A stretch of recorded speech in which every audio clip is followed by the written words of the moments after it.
Muy buenos días. Bienvenidos una vez más a Telederecho. Bueno, habiendo hecho un recorrido pedagógico en el cual quedó claro qué tanto iusnaturalismo e iuspositivismo son definitivos para comprender el rol de una autoridad del Estado, en este punto es necesario comprender cuál es el lugar de la ley de la filosofía del derecho, sobre todo si se tiene presente que el Estado siempre establece leyes basadas en una postura iusnaturalista o una postura iuspositivista. En esta oportunidad tenemos 5 invitados que nos van a ayudar a analizar por qué desde el punto de vista de la filosofía del derecho, el modelo de la democracia es sujeto a críticas desde la perspectiva de diversos autores. Entonces, hoy tenemos a Joana Correa, a Sandra Montoya, a Andrés Delgado, Robert Daza y Francisco López. Ellos 5 son expertos que nos ayudarán a entender un poco este análisis. Bueno, como primera invitada tenemos a Joana Correa. Ella nos resolverá cuál es el tesis que la Escuela Austriaca de la Economía tiene sobre la democracia. Joana, bienvenida. Gracias por aceptarnos nuestra invitación el día de hoy. Continúa. Hola, buenos días. Entonces, para resolver la pregunta de cuál es la tesis de la Escuela Austriaca en la Economía sobre la democracia, vamos a resumirlo en 5 puntos. El primero es la crítica a la democracia ilimitada. Entonces aquí la Escuela Austriaca considera que la democracia puede llevar a la tiranía de la mayoría y a la supresión de los derechos individuales. Cuando hablamos de la tiranía de la mayoría, queremos decir que la mayoría impone sus preferencias sobre las minorías, y cuando hablamos de la supresión de los derechos individuales, queremos decir que la democracia ilimitada puede suprimir los derechos individuales y las libertades fundamentales. En esta crítica también podemos encontrar la falta de protección de las minorías, en donde la democracia no garantiza la protección de los derechos a esas minorías. El segundo punto habla sobre la importancia de la ley y la libertad. Esto quiere decir, aquí podemos decir que la democracia debe estar limitada por la ley y proteger la libertad individual. ¿Por qué? Porque la ley es fundamental para proteger esa libertad individual. La democracia debe estar limitada por la ley para evitar la tiranía de la mayoría, y la libertad individual es esencial para la democracia. El tercer punto es la desconfianza de la planificación centralizada. Entonces aquí la Escuela Austriaca critica la planificación centralizada y el intervencionalismo estatal, considerándolos incompatibles con la democracia y la libertad. Entonces, aquí podemos decir que la planificación centralizada es ineficiente y no puede satisfacer las necesidades individuales. La planificación centralizada conduce a la concentración del poder y la supresión de la libertad individual, y el intervencionalismo estatal distorsiona el mercado y puede generar efectos no deseados. El cuarto punto es la enfatización en la propiedad privada y los derechos individuales. Entonces aquí hablamos de que la democracia debe proteger esa propiedad privada y esos derechos individuales para garantizar la libertad y la prosperidad. ¿Por qué? Porque la propiedad privada pues es fundamental para esa libertad individual. Los derechos individuales son esenciales para la protección de la propiedad privada, y la democracia debe proteger la propiedad privada y los derechos individuales para garantizar esa libertad y esa prosperidad. Como quinto punto, entonces, está el reconocimiento de la complejidad social. Aquí la Escuela Austriaca considera que la sociedad es compleja y dinámica, y que la democracia debe ser flexible y adaptativa para abordar los problemas sociales mediante soluciones innovadoras y descentralizadas. En resumen, la Escuela Austriaca de la Economía considera que la democracia debe proteger la libertad individual y la propiedad privada, limitar la planificación centralizada y el intervencionalismo estatal, y ser flexible y adaptativa para abordar la complejidad social. Gracias. Gracias, Joana, por tu aclaración. Nos queda súper claro esa tesis de la Escuela Austriaca de la Economía tiene sobre la democracia. Bueno, continuamos con Sandra. Sandra, ahora nos puedes ayudar a entender cuáles son esos argumentos que utiliza la Escuela Austriaca de la Economía para su crítica a la democracia. Hola compañeros, hoy trataré de dar respuesta a la pregunta cuáles son los argumentos que utiliza la Escuela Austriaca de Economía para su crítica a la democracia. Desde la perspectiva de la filosofía del derecho, la democracia ha sido objeto de diversas críticas, especialmente desde la óptica de la Escuela Austríaca de Economía. Los autores de esta escuela han señalado múltiples problemas relacionados con la interferencia del poder estatal y su impacto sobre la libertad individual y los principios del mercado. Uno de los principales argumentos que emplea la Escuela Austríaca para criticar la democracia es que este modelo permite una excesiva intervención del Estado en la economía, lo que a su vez genera distorsiones en los mecanismos naturales de mercado y limita la libertad económica de los individuos.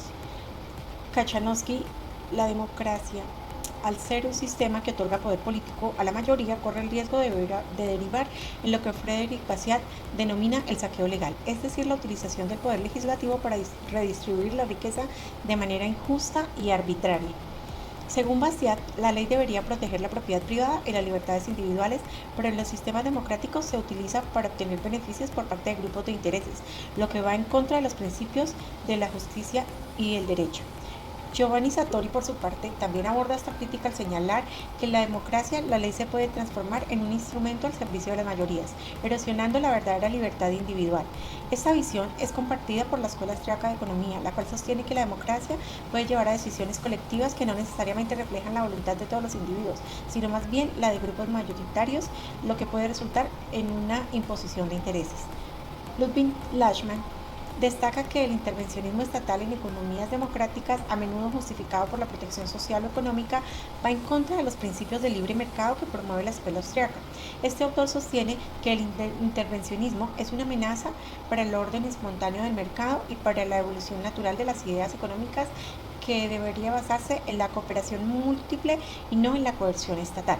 En términos de filosofía del derecho, autores como Rojas González, considerando que la crítica a la democracia desde la Escuela Austríaca parte de una concepción del derecho y la libertad más cercana al liberalismo clásico, donde la ley debe limitarse a proteger los derechos fundamentales como la propiedad y la libertad, y no debe convertirse en un instrumento de redistribución.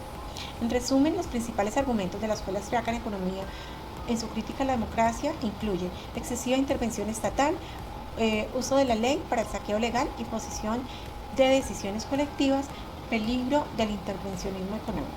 Muchas gracias. Muchas gracias, Sandra, por tu aclaración. Bueno, seguimos con Robert. Robert, ¿nos puedes decir cuál es la tesis que la Escuela Austríaca de la Economía tiene sobre la monarquía? Bueno, vamos a dar respuesta a la pregunta: ¿cuál es la tesis que la Escuela Austríaca de Economía tiene sobre la monarquía? Bueno, para responder a esta pregunta tenemos que estudiar que la teoría de la economía de la Escuela Austríaca está basada en la lógica verbal, la cual provee el resultado a la confusión creada por fórmulas de economía tradicional. Los economistas de esa época se dirigen a solucionar los temas complejos al tratar de llevar a cabo experimentos de pensamiento. En la Escuela Austríaca dicen que todo es válido y posible contar, solamente es posible contar el saber de la verdad. Dice que pensando fuerte, interesadamente, la Escuela Austríaca de Economía tiene una perspectiva única en alguno de los temas económicos más usados en nuestros tiempos. Se cree que es posible descubrir la verdad simplemente pensando fuerte. La Escuela Austríaca de Economía ha evolucionado, y qué importante es para el mundo respecto del pensamiento económico desde sus inicios. Se lograron posicionar en el mundo a través de una lucha metodológica a finales del siglo XIX. Los austriacos pues les ha tocado defender su papel económico, porque asimismo también han tenido muchas críticas, ya que dicen que ellos no se basan ni en ningún experimento ni nada de esto para la utilidad marginal decreciente. Encontramos un autor que se llama Carlos Menger, que es quien realizó investigaciones sobre las ciencias sociales basadas en la economía. Esto lo hizo él por primera vez. Escribió Principios de Economía. También encontramos otro autor, Gustavo Bons, que es el líder de la Escuela Histórica, quien fue el que le dio el nombre de Escuela Histórica Austriaca, ya que en dado momento para resolver un problema pronunció esto, y de ahí para acá se empezó a conocer de esa manera. Esta escuela ha pasado durante años de evolución para que se desarrolle la sabiduría que tiene. Este conocimiento se ha ido transmitiendo de generación en generación. Encontramos otro autor como Blaukin Mises, que es un pensador de la escuela austriaca. Escribió el libro de la teoría del dinero y el crédito en 1912. En 1912 esta influencia se expande a través del mundo entero, creando los principios básicos de la economía. Esto ha dado origen, ha dado valor a temas muy importantes que hoy en día, como es la ley de la oferta, como la demanda, son temas económicos que mueven el mundo, ¿no? Esta escuela pues ha ido prevaleciendo y se ha ido acoplando a las necesidades de las personas. Dice que rechaza todos los métodos científicos y el uso de datos empíricos para moldear el comportamiento económico. Algunos economistas describen la metodología austriaca como priori y no empírica. Esta es una crítica que le hacen. Ok, Robert, muchas gracias por esa respuesta. Seguimos con Francisco. Francisco, ¿cuáles son los argumentos que la Escuela Austriaca de la Economía tiene para defender la monarquía? Cuéntanos, por favor. Con el objetivo de dar respuesta a la pregunta de cuáles son los argumentos de la Escuela Austriaca de Economía para defender la monarquía, evidenciamos que esta es conocida por un enfoque en el individualismo metodológico y el libre mercado. Tiene algunos exponentes que han defendido la monarquía desde una perspectiva económica y política. Uno de los argumentos más destacados proviene de Hans Hermann Hoppe, un economista y filósofo asociado a esta escuela. Hoppe argumenta que la monarquía puede ser preferible a la democracia por varias razones, como lo son: propiedad privada del gobierno. En una monarquía, el monarca ve al país como su propiedad privada, lo que, según Hoppe, incentiva una gestión más prudente y a largo plazo de los recursos del país. En contraste, los políticos en una democracia tienen incentivos a corto plazo debido a los ciclos electorales. Estabilidad y continuidad. La monarquía puede proporcionar una mayor estabilidad política y continuidad en las políticas, ya que el monarca no está sujeto a elecciones periódicas. Esto puede reducir la incertidumbre y fomentar un entorno más predecible para la inversión y el desarrollo económico. Menos explotación del pueblo. Hoppe sostiene que los monarcas tienen menos incentivos para explotar a sus súbditos en comparación con los políticos democráticos, quienes pueden prometer beneficios a corto plazo a expensas del bienestar a largo plazo del país. Estos argumentos son parte de un debate más amplio y extenso sobre las ventajas y desventajas de diferentes sistemas de gobierno desde una perspectiva económica. Es importante notar que no todos los economistas austriacos comparten estas opiniones, y la defensa de la monarquía no es una posición unánime dentro de la escuela austriaca. Muchas gracias, Francisco, por la respuesta. Por último, tenemos a Andrés. Bueno, Andrés, cuéntanos, por favor, ¿qué relación tiene la idea de monarquía con la propiedad privada? El día de hoy abordaremos la pregunta: ¿qué relación tiene la idea de monarquía con la propiedad privada? Primero que todo, debemos decir que la monarquía y la propiedad privada están ligados estrechamente y tienen un vínculo histórico. Sus orígenes se dan con el feudalismo y el absolutismo. En el sistema feudal, el monarca era la figura central que otorgaba tierras a los nobles a cambio de lealtad y de servicio militar. Esta relación se basaba en la propiedad de tierra como principal fuente de riqueza y de poder. En el absolutismo, los monarcas absolutos consolidaron su poder al centralizar el control de todas las tierras y los recursos, convirtiéndose en los máximos propietarios. La propiedad privada era un concepto estrechamente ligado al poder real, y cualquier desafío a este orden era considerado como una falta o una amenaza al Estado. Ahora veamos cómo ha evolucionado y sus complejidades. Primero, con el surgimiento de las monarquías constitucionales. El poder absoluto del monarca se vio limitado por las leyes y las instituciones, y la propiedad privada se reconoció como derecho fundamental de los ciudadanos. Sin embargo, los monarcas aún conservaban importantes privilegios y propiedades. Segundo, con las revoluciones burguesas, como la Revolución Francesa en el siglo XVIII, cuestionaron radicalmente la concentración de las propiedades en manos de la nobleza y del clero. La burguesía, que buscaba el reconocimiento de sus derechos de propiedad y de libertad económica, jugaron un papel importantísimo en la transformación de las relaciones entre el Estado y la propiedad privada. ¿Cómo es la relación actual? En las monarquías constitucionales modernas, la relación entre la monarquía y la propiedad privada es mucho más compleja y matizada.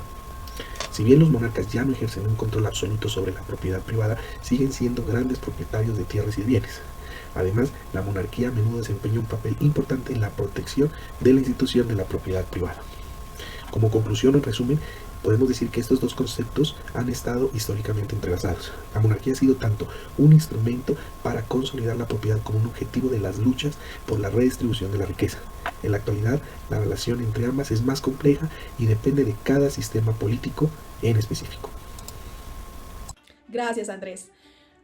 Televidentes, muchas gracias por acompañarnos en esta emisión del día de hoy.